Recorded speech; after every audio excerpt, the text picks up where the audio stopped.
Les hyènes sont les charognards les plus féroces au monde. En 15 minutes, une meute de taille moyenne peut venir entièrement à bout d'un gnou, de sa peau, de sa chair et de ses os. Elles vivent de ce que les autres mammifères ne veulent pas. Elles sont nées pour survivre et prospérer. Ce sont les femelles qui mènent les meutes. Les mâles sont à leur service. La hiérarchie est implacable, mais c'est un mal nécessaire. La lignée de la matriarche doit être préservée. C'est la survie de la meute tout entière qui en dépend.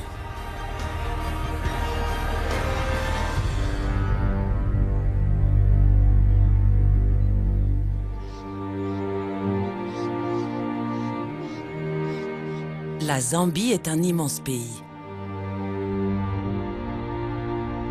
Plus grand que n'importe quel pays d'Europe. On y trouve une faune extrêmement variée. Lions, léopards, guépards, chiens sauvages, gnous, zèbres et girafes n'en sont que quelques exemples.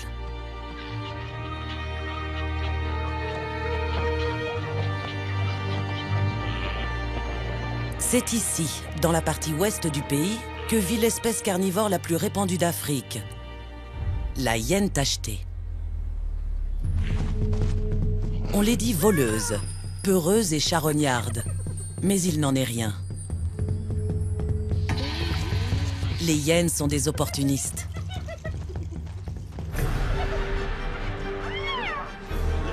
Si elles doivent voler, elles le font. Si la prudence est de mise, elles savent s'adapter.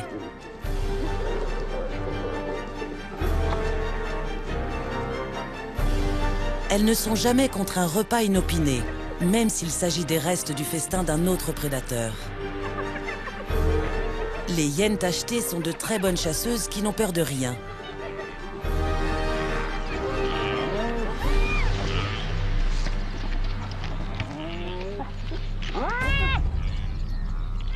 Elles tuent 95% de la nourriture qu'elles mangent. Mais pourquoi ont-elles si mauvaise réputation? Parce qu'elles font fi de tout bois. Quand elles en ont fini avec une carcasse, il n'en reste rien.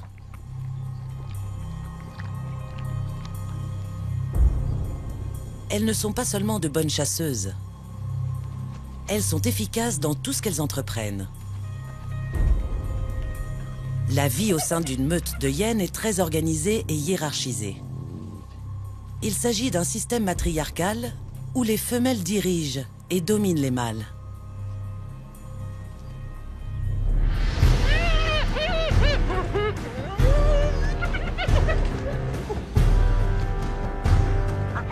La chef de meute dispose d'un pouvoir sans limite dont elle a hérité à la naissance.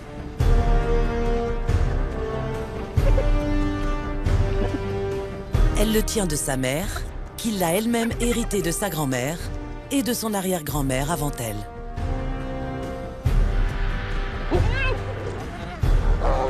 Aucun mâle n'ose s'y opposer. Ils sont soumis à la chef de meute, mais aussi à toutes les autres femelles. Même le plus dominant des mâles reste assujetti à la moins dominante des femelles. Celles-ci sont plus grandes et ont une attitude très masculine. Leurs organes sexuels secondaires sont comparables. Ceci s'explique par une augmentation du taux de testostérone chez la femelle au stade fœtal. Physiquement, il est très difficile de dissocier les mâles des femelles. La principale différence réside dans leur comportement. Les femelles dirigent et les mâles se soumettent.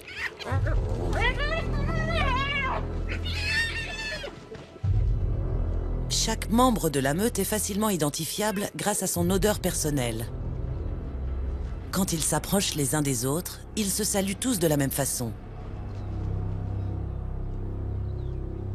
C'est un rituel qui renforce leurs liens sociaux ainsi que la hiérarchie de la meute.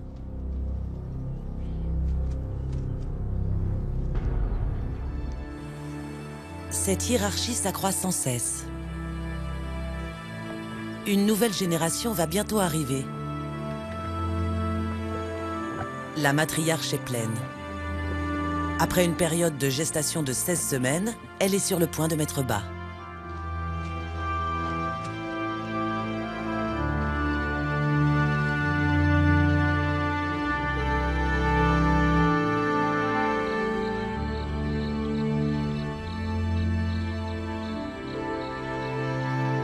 Les autres femelles auront également des petits, mais ceux de la dominante seront plus agressifs et plus directifs.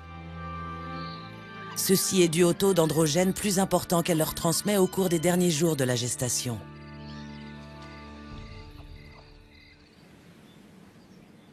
Les hyènes sont parfaitement adaptées à leur structure sociale et à leur environnement. Elles utilisent leur vue, leur odorat et leur ouïe pour chasser.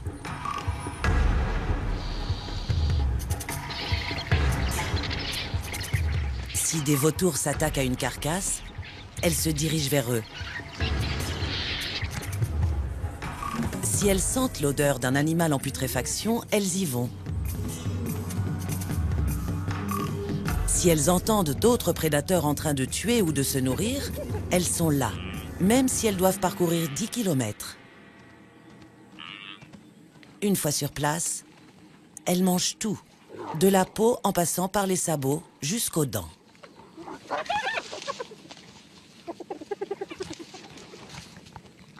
Elles ont des mâchoires à toute épreuve.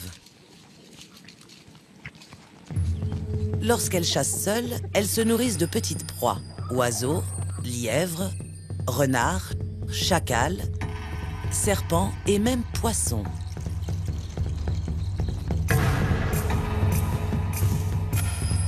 Quand elles chassent à 4 ou 5, elles s'attaquent plutôt à des zèbres, des gnous et autres proies de plus grande taille. Les lions adoptent le même mode de chasse. Ils sont réputés pour dérober assez souvent les proies des hyènes. L'inverse est plus rare.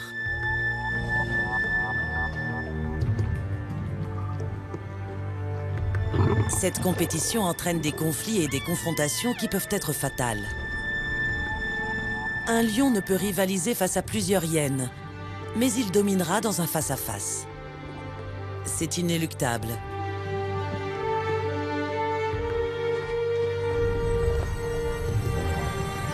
Sept hyènes sur 10 meurent suite à des attaques de lions.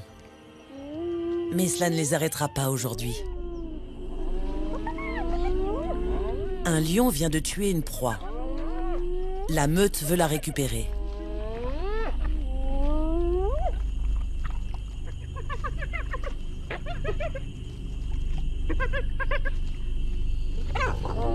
Le lion a beau faire preuve de force, les hyènes sont plus nombreuses.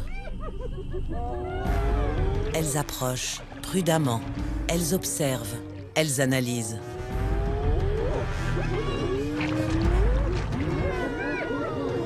Elles l'isolent, le provoquent et le maîtrisent.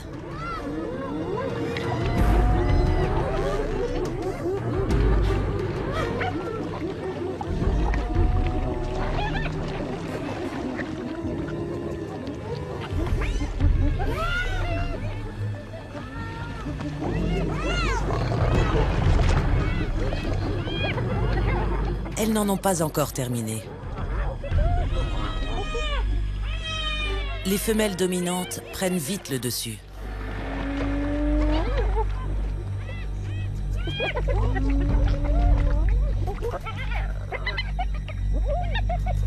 Elles se sont arrogées sa proie.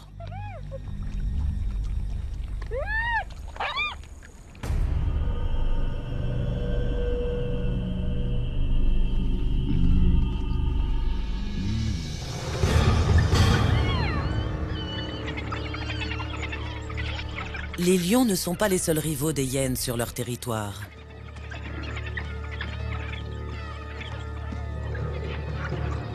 Un mâle entend un cri de détresse. Il provient des arbres. La dominante a tué une proie Mais elle n'est pas seule. Les chiens sauvages la veulent et ils sont nombreux. Elle n'abandonne pas, mais sa gestation la rend vulnérable. Un repas ne vaut pas la peine de se blesser ou de mettre la santé des futurs petits en danger.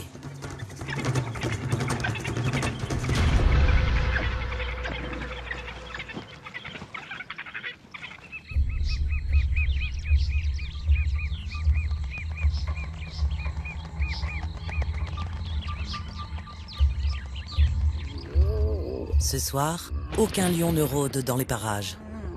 Ils ont trouvé une carcasse, se sont nourris, puis sont repartis. Les hyènes ont été alertées par le bruit et l'odeur. Une odeur très forte. Elles s'approchent. La dominante trouve la carcasse la première. C'est celle d'un éléphant.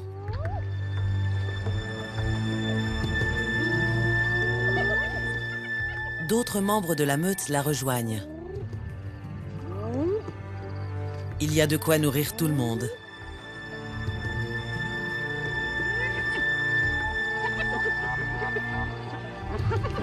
Une hyène peut avaler jusqu'à 18 kilos de nourriture en un repas, l'équivalent d'un tiers de leur poids.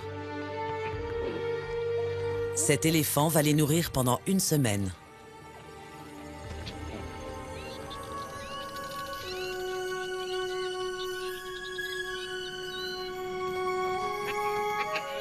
Deux semaines plus tôt, 3 petits ont rejoint la meute. À peine nés, leur futur rang a été établi. Ils le garderont toute leur vie. Le mâle n'a aucun statut. À 2 ans, il quittera la meute comme la majorité de ses congénères. Sa petite sœur est née avec un moindre statut. Elle reste cependant prédominante sur lui et sur tous les mâles de la meute. Cette petite femelle est la première née de la portée. Elle deviendra dominante un jour. C'est son privilège de naissance. Elle est l'héritière.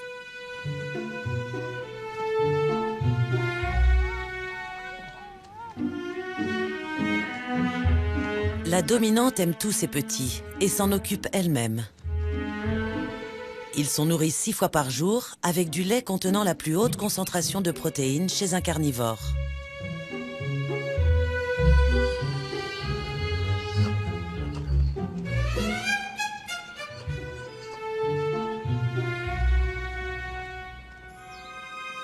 L'héritière occupe une place privilégiée.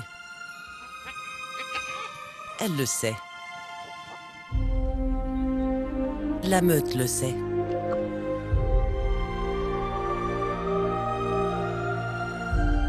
On la vénère et on la protège.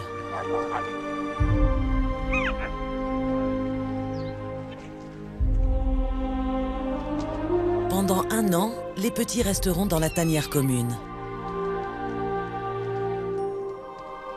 Ensuite, ils parcourront le territoire de la meute, mais toujours en compagnie de leur mère, jusqu'à leurs 18 mois.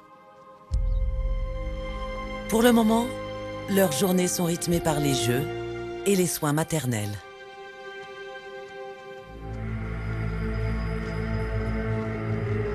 La chasse est le quotidien de la meute. Ce sont des expertes. Les hyènes tachetées peuvent courir à une vitesse de 60 km/h et sont extrêmement endurantes.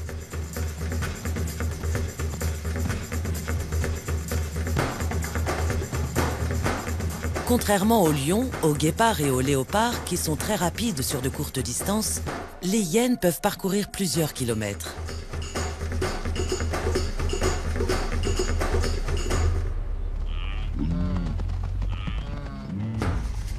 Leurs proies sont parfois plus rapides, mais elles finissent toujours par les rattraper.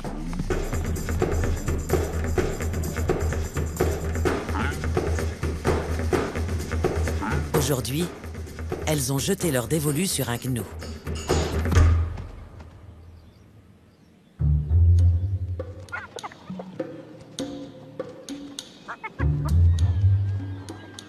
Les petits sont âgés de quelques semaines. Toujours nourris, ils jouent. Ils prennent des forces chaque jour.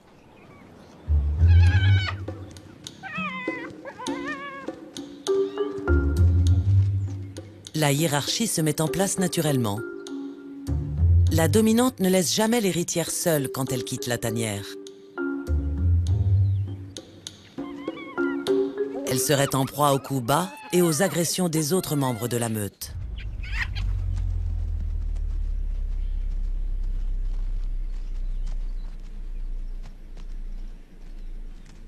La dominante s'occupera de ses petits jusqu'à ce qu'ils aient 1 an. D'ici là, le statut de l'héritière aura été assimilé par l'ensemble de la meute. Comme sa mère, elle goûtera les proies la première. Elle sera 10% plus grande que ses congénères mâles une fois adulte. Elle sera aussi plus forte et plus agressive.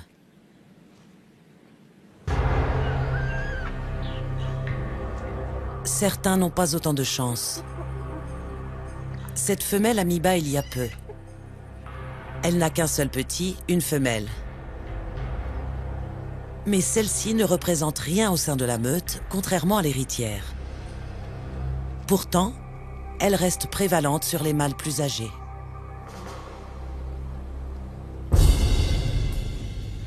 Le rapport femelle-mâle est établi très tôt dans la meute. Les notions de rang, de classe et de statut sont ancrées dans la psyché des petits dès leur plus jeune âge. Ce mâle se montre soumis à l'héritière.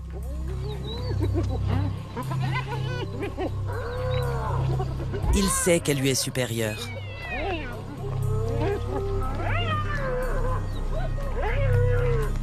Chez les hyènes tachetées, le rang social est primordial. Le territoire aussi. Elle le marque pour éviter que d'autres hyènes n'y pénètrent. Si un membre d'une autre meute osait s'y aventurer, il mettrait sa vie en danger.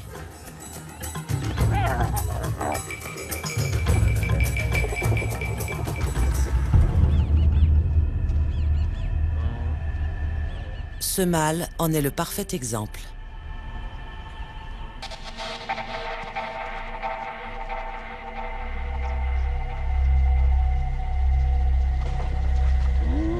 Les femelles interviennent.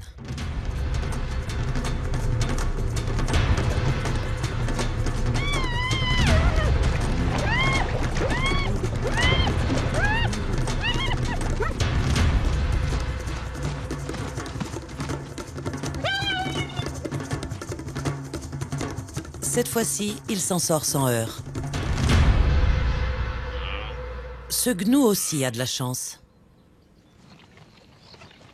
La tanière de la meute se situe sur son territoire. Heureusement pour lui, les adultes ne sont pas dans les parages. S'il s'aventure à nouveau vers la tanière, il risque sa vie.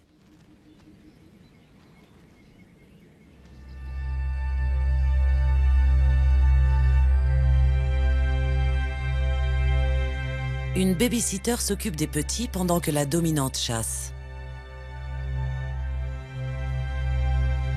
La tanière est constituée de plusieurs trous abandonnés par les phacochères. Les petits peuvent circuler librement dans les tunnels en toute sécurité.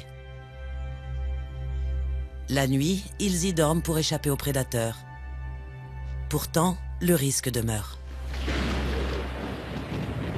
La pluie s'est mise à tomber subitement et violemment. Elle ne cessera pas pendant les prochains jours et ira jusqu'à inonder l'ensemble du territoire.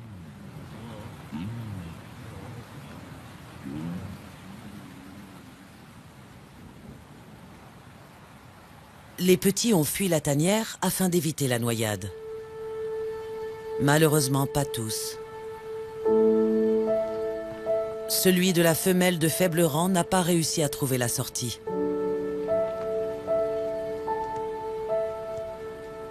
Son foyer est aussi devenu son tombeau.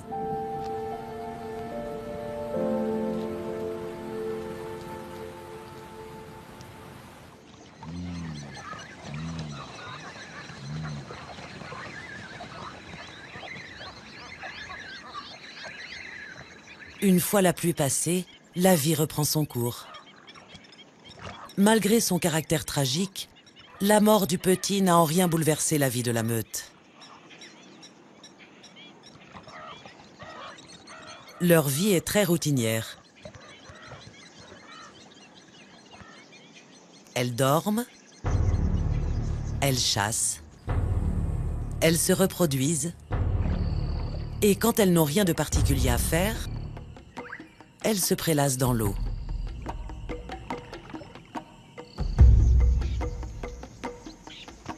À la différence des lions, les hyènes adorent l'eau.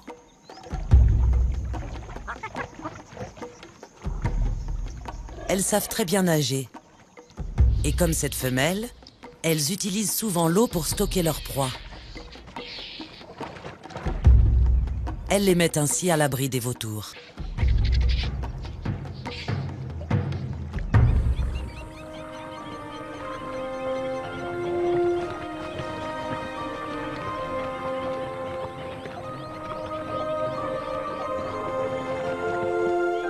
Les petits n'ont de cesse de devenir indépendants. Comme tous les jeunes, ils sont aventureux, énergiques et curieux de tout. Pour ces oiseaux, ils sont une nuisance.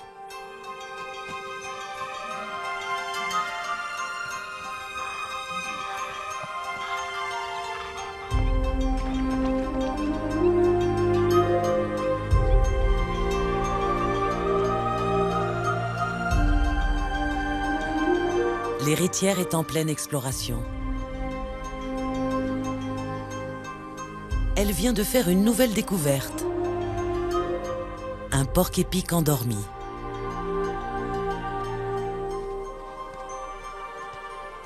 Poussée par la curiosité, ses frères et sœurs la rejoignent. Mais la dominante sait à quel point une aiguille de porc-épic acérée peut faire des dégâts. Elle les renvoie aussitôt vers la tanière. Fini de jouer pour aujourd'hui.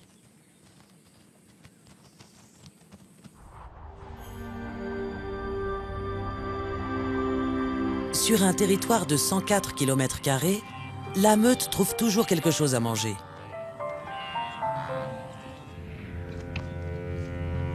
Les hyènes ne sont pas les seules à vouloir en profiter.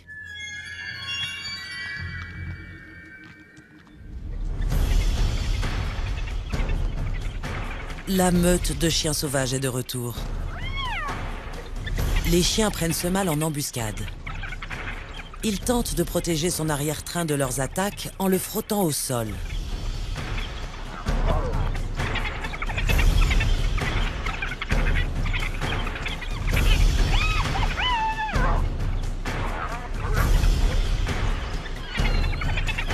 Mais il est seul et est contraint d'abandonner son repas.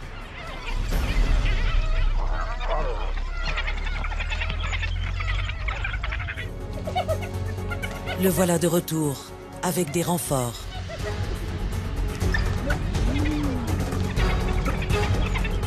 La meute reprend son dû. Les intrus ne peuvent plus rien faire. Quand les hyènes en auront fini, il ne restera rien pour eux.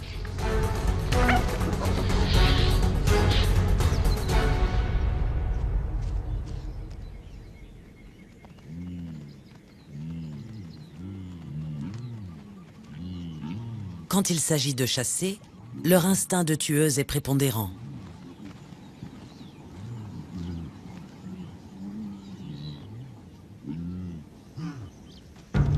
Les pattes avant des hyènes sont plus longues et plus fortes afin de supporter leurs épaules et leurs coups musclés. Leur dos incurvé leur permet de parcourir de longues distances. Leur cœur est 2 fois plus gros que celui des lions et leur permet d'être très endurantes.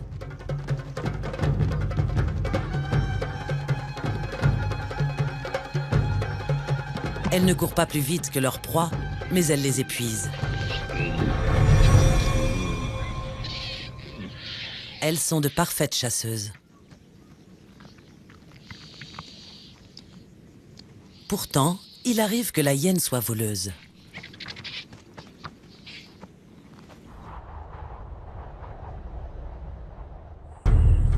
Ces guépards viennent de tuer une proie.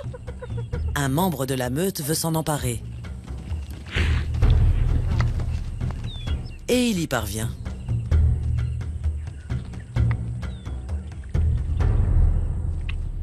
Mais les hyènes n'obtiennent pas tout le temps ce qu'elles veulent. Cette hyène mâle ne fait partie d'aucun clan. Elle a perdu son oreille en étant chassée de sa propre meute et a tenté de rejoindre celle de la dominante. Elle était prête à accepter le rang le plus faible pour ensuite gravir les échelons. Mais on ne lui donne pas sa chance.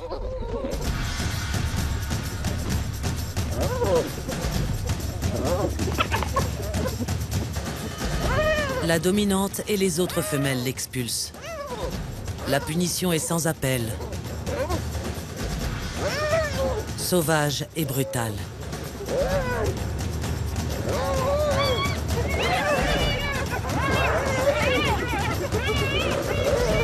Elle apprend à ses dépens une terrible leçon.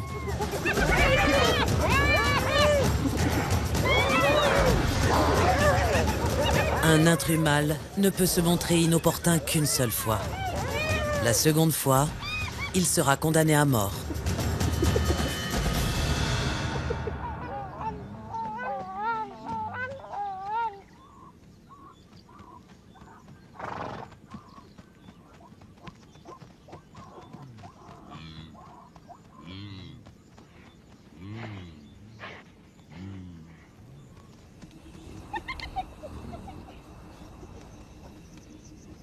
Dans la tanière, tout est calme.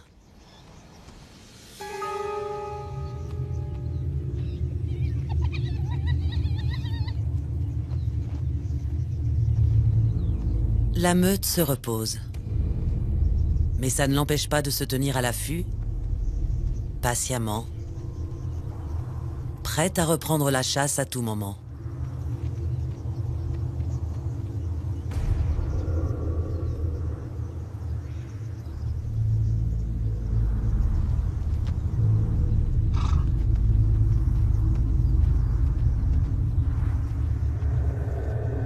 La dominante repère une proie.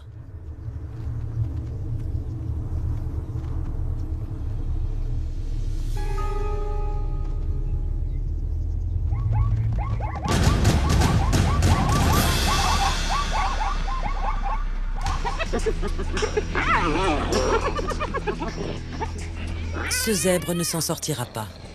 La meute est sans merci. Ce sont de véritables machines à tuer.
Ils accompagnent leur mère pour découvrir leur territoire, mais ils auront le droit de chasser dans 6 mois seulement.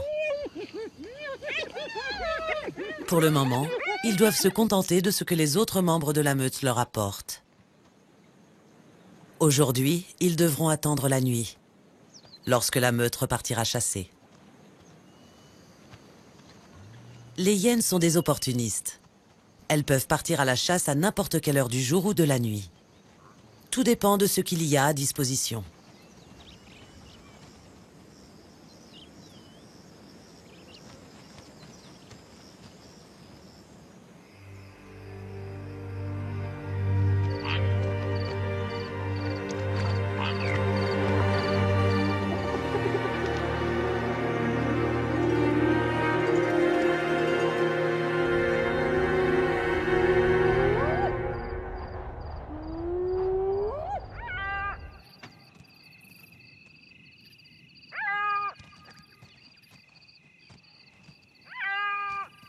Cette hyène de la meute vient de trouver les restes d'une proie tuée par un lion.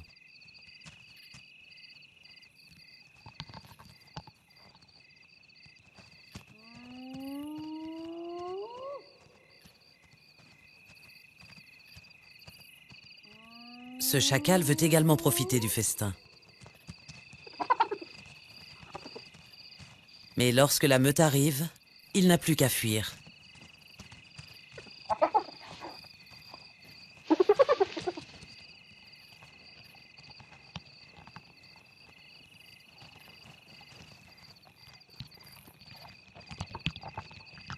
Leur repas est soudainement interrompu.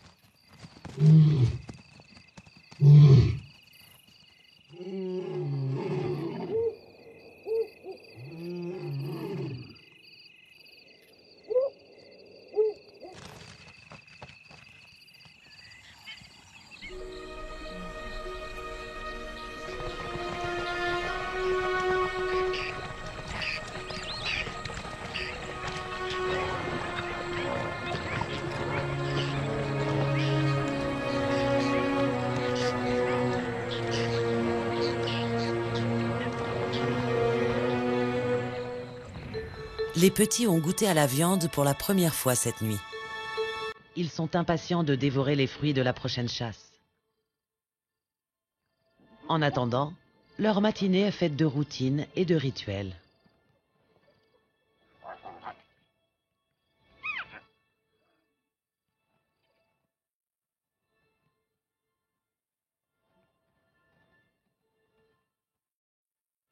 L'héritière est abordée par un mâle de statut inférieure qui lui demande son aval.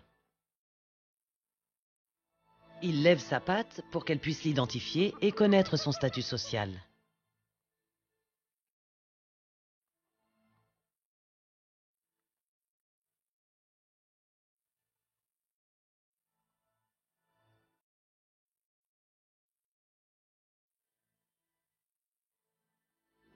La vie est rude pour les hyènes mâles.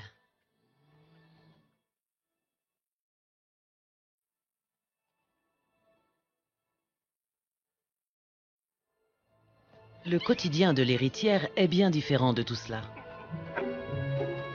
Elle est choyée, respectée, et elle sait qu'elle dominera la meute un jour. Pour le moment, elle est plus intéressée par le goût de la viande. Mais pour l'obtenir, elle dépend entièrement des adultes. Les hyènes partent de nouveau en chasse.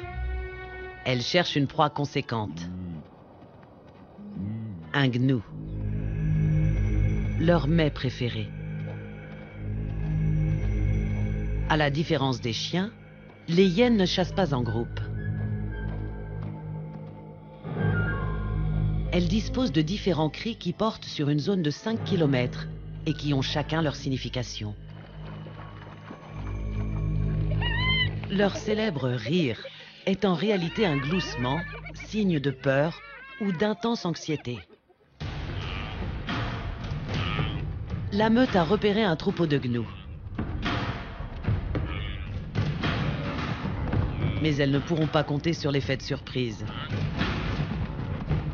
Avec leur vivacité, les hyènes pourraient prendre pour cible un gnou isolé.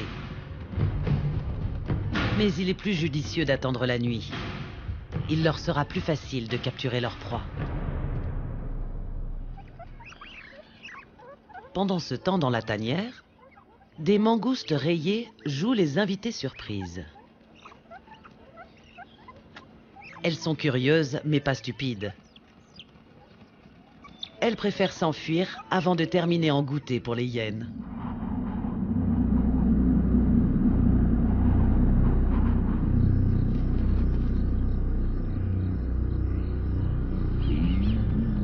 À la tombée de la nuit, les gnous cessent de paître. La meute les observe. Les hyènes sont prêtes à saisir la moindre opportunité.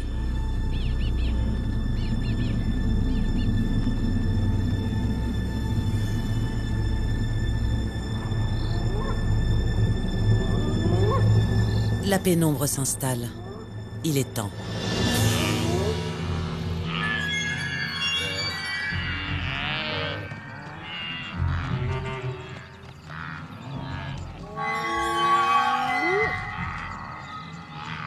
Les gnous savent qu'elles sont tapies quelque part. Ils les sentent, ils les entendent. La panique s'installe et ils tentent de s'enfuir.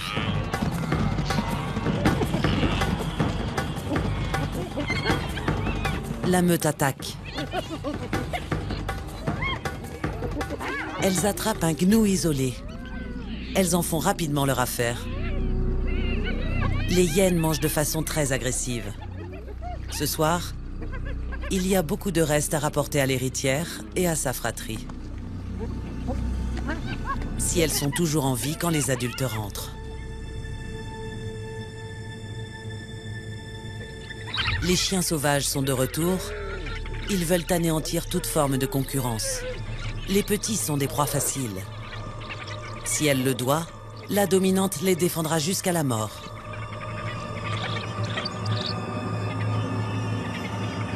Mais cette fois, ce ne sera pas nécessaire.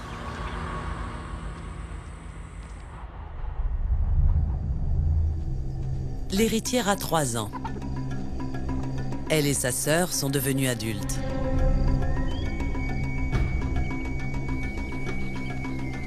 Son frère a quitté la meute 1 an plus tôt, quand il est arrivé à maturité sexuelle.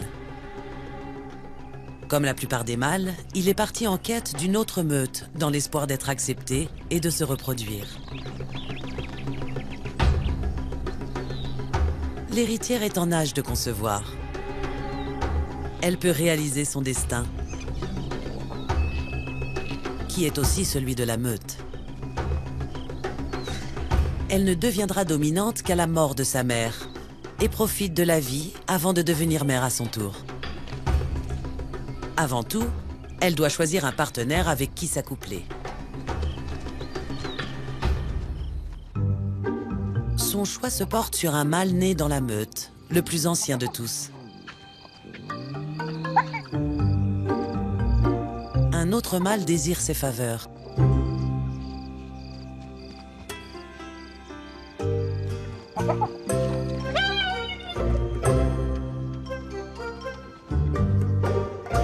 Il doit quitter la meute. L'héritière se retire avec son reproducteur pour s'accoupler en toute intimité. D'ici 3 ou 4 mois, elle devrait donner naissance à une nouvelle génération de la dynastie. Sa sœur a elle aussi choisi de se reproduire. Mais pour la meute, elle ou ses petits n'auront que peu d'importance.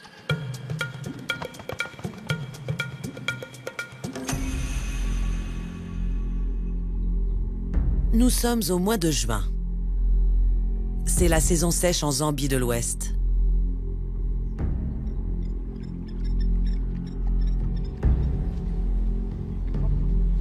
La meute a faim.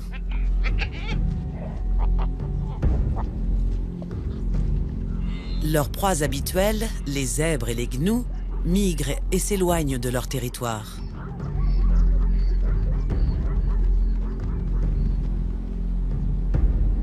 Elles doivent les rattraper avant qu'ils ne rejoignent le territoire d'une autre meute.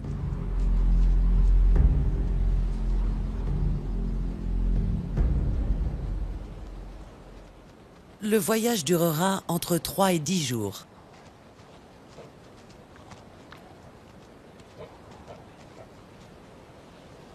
Les chasseuses prennent la tête de la meute. L'une d'entre elles est l'héritière. Elle est en gestation et elle a faim.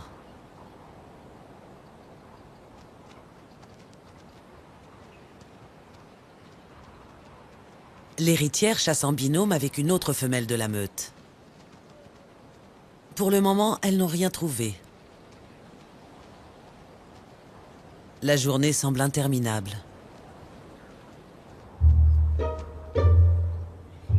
L'héritière repère quelque chose. Un porc-épic.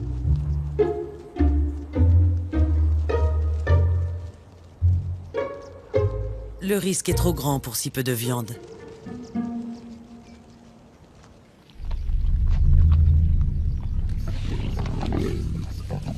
Les lions ont tué une proie. L'héritière la veut.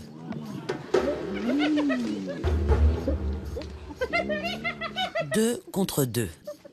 Ça semble mal parti. Les hyènes appellent des renforts.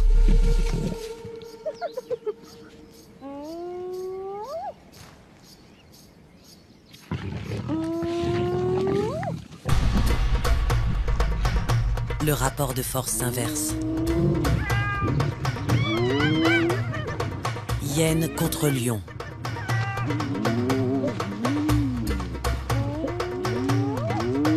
Une lutte hors d'âge.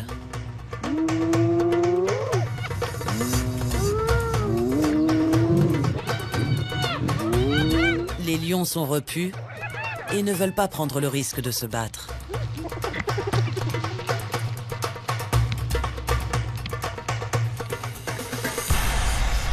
Un intrus les rejoint. Il n'est pas le bienvenu. Il s'agit d'un mâle. L'héritière le chasse. La proie est pour les femelles et uniquement pour celles-ci.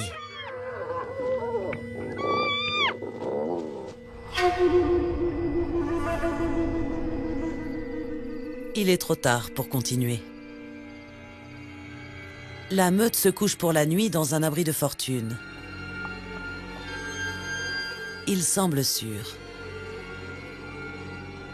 Un brin de toilette et au lit.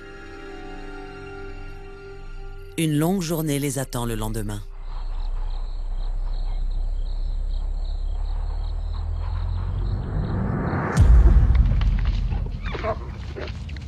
Les hyènes se sont séparées. Deux d'entre elles ont réussi à tuer des proies.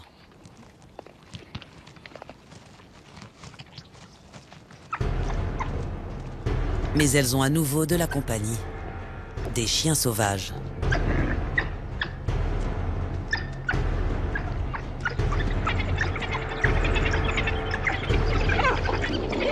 Tout le monde a faim. Et personne ne veut lâcher prise. Le bruit attire l'attention. Ce n'est pas de bon augure. L'héritière vole un os et les hyènes s'enfuient dans toutes les directions. Mais elle n'a pas choisi la bonne.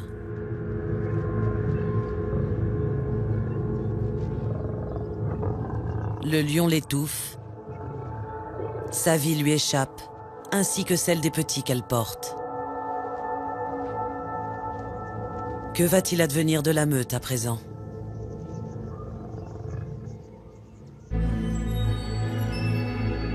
Nous sommes au mois d'août, en plein cœur de la saison sèche.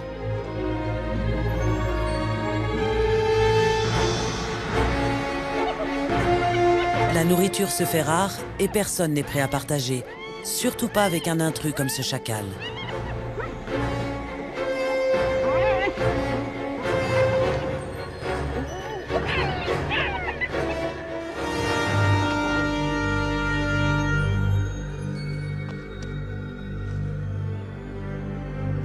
La mort de l'héritière est tragique pour la meute.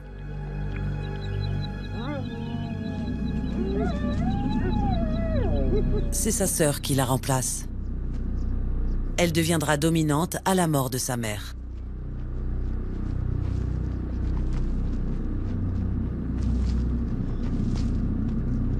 Ces petits devraient naître d'un jour à l'autre.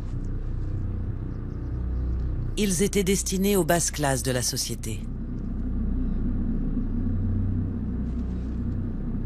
Mais aujourd'hui, le sang de la dynastie coule dans leurs veines. Ils en assureront la pérennité.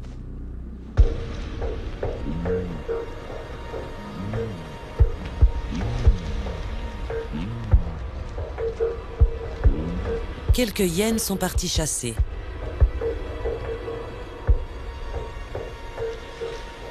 Ce gnou solitaire se trouve au mauvais endroit, au mauvais moment.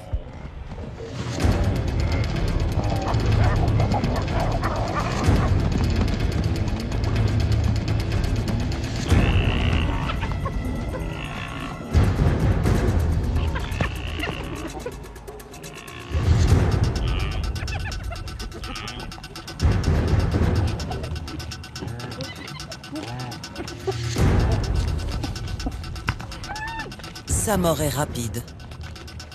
Il n'en restera bientôt plus rien.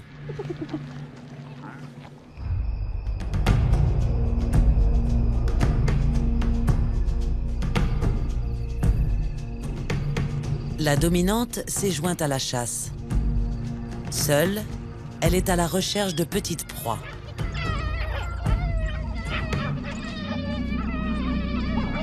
Quelque chose attire son attention.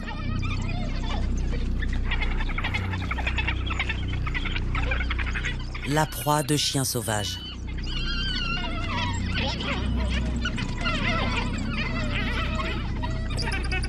Ils sont trop nombreux. Elle préfère éviter le conflit. Erreur fatale.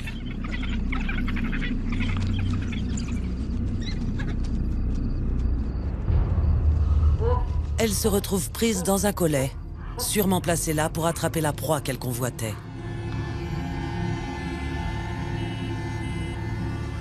Elle est incapable d'appeler à l'aide.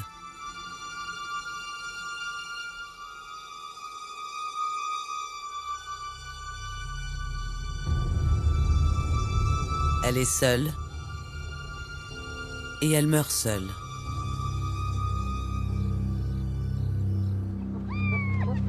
La dominante n'est plus. La sœur, née sans statut, est passée soudainement de nouvelle héritière à dominante de la meute.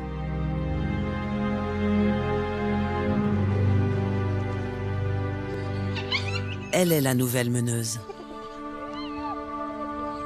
Les autres lui doivent le respect.